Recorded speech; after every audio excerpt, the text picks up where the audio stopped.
Assalamualaikum warahmatullahi wabarakatuh. Perkenalkan, nama saya Siti Nurjana, nomor absen 22, kelas PGMIA, Universitas Islam Negeri Sunan Kalijaga, Yogyakarta. Di sini saya akan menjelaskan sedikit tentang objek studi Islam. Objek studi Islam ada 3, yaitu akidah, syariah, dan akhlak. Yang pertama, ada akidah. Kata akidah dalam bahasa Arab adalah aqidah yang bermakna keyakinan.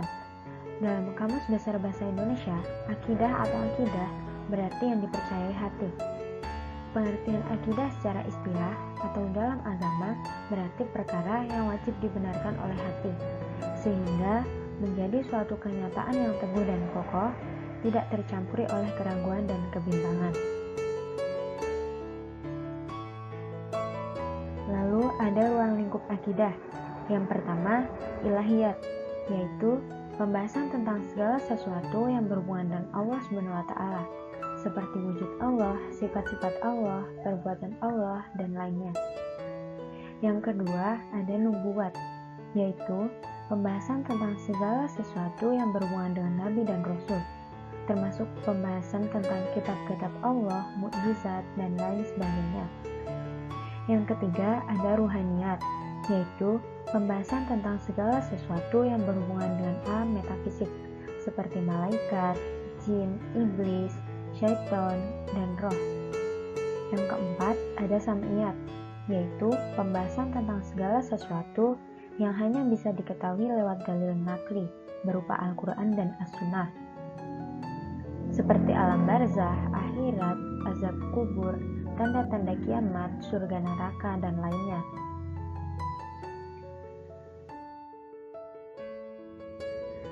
Lalu ada syariah. Syariah dalam konteks kajian hukum Islam lebih menggambarkan pada kumpulan norma-norma hukum yang merupakan hasil dari proses tasyrik. Dalam kajian hukum Islam, tasyrik sering didefinisikan sebagai penetapan norma-norma hukum untuk menata kehidupan manusia, baik dalam hubungannya dengan Tuhan maupun dengan umat manusia lainnya. Kata syariah bermakna jalan tempat keluarnya air untuk minum. Dalam kajian hukum Islam, syariah diartikan sebagai segala sesuatu yang disyariatkan oleh Allah kepada seluruh manusia agar mereka memperoleh kebahagiaan di dunia dan di akhirat. Aspek hukum yang masuk dalam kategori syariah mencakup aturan tentang hubungan antara manusia dengan Allah yang disebut dengan ubudiyah, dan mencakup aturan tentang hubungan antara manusia dengan sesama manusia yang disebut dengan muamalah atau ijtimaiyah.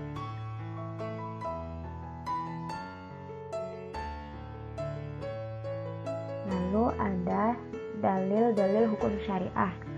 Yang pertama ada Al-Quran. Al-Quran adalah kalam atau firman Allah yang berupa mukjizat yang diturunkan kepada Nabi Muhammad dengan bahasa Arab yang disampaikan secara mutawatir. Membacanya adalah ibadah, diawali dengan surat Al-Fatihah dan diakhiri dengan surat An-Nas. Yang kedua ada As-Sunnah. As-Sunnah yaitu perkataan, perbuatan, dan ketetapan yang datang dari Rasulullah SAW. Kedudukan As-Sunnah sebagai dalil yang qat'i merupakan dalil yang maknanya dari Allah Subhanahu wa Ta'ala dan redaksinya dari Rasulullah SAW. Yang ketiga, ijma sahabat. Ijma sahabat adalah kesepakatan para sahabat tentang hukum suatu perkara, bahwa hukum tersebut merupakan hukum syariah. Yang keempat yaitu qiyas. Qiyas adalah menyertakan suatu perkara terhadap yang lainnya dalam hukum syariah karena adanya kesamaan ilat atau kondisi yang mengharuskan berlakunya hukum syariah tertentu di antara keduanya. Yang terakhir adalah akhlak tasawuf. Secara etimologis, akhlak berarti budi pekerti, tingkah laku, dan tabiat. Sementara itu, secara terminologis, akhlak berarti tingkah laku seseorang yang didorong oleh suatu keinginan secara sadar untuk melakukan suatu perbuatan yang baik. Sementara itu, Ilmu akhlak adalah ilmu yang membahas tentang perbuatan yang dilakukan oleh manusia dan mengajarkan perbuatan baik yang harus dilakukan dan perbuatan yang harus dihindari dalam kehidupan sehari-hari.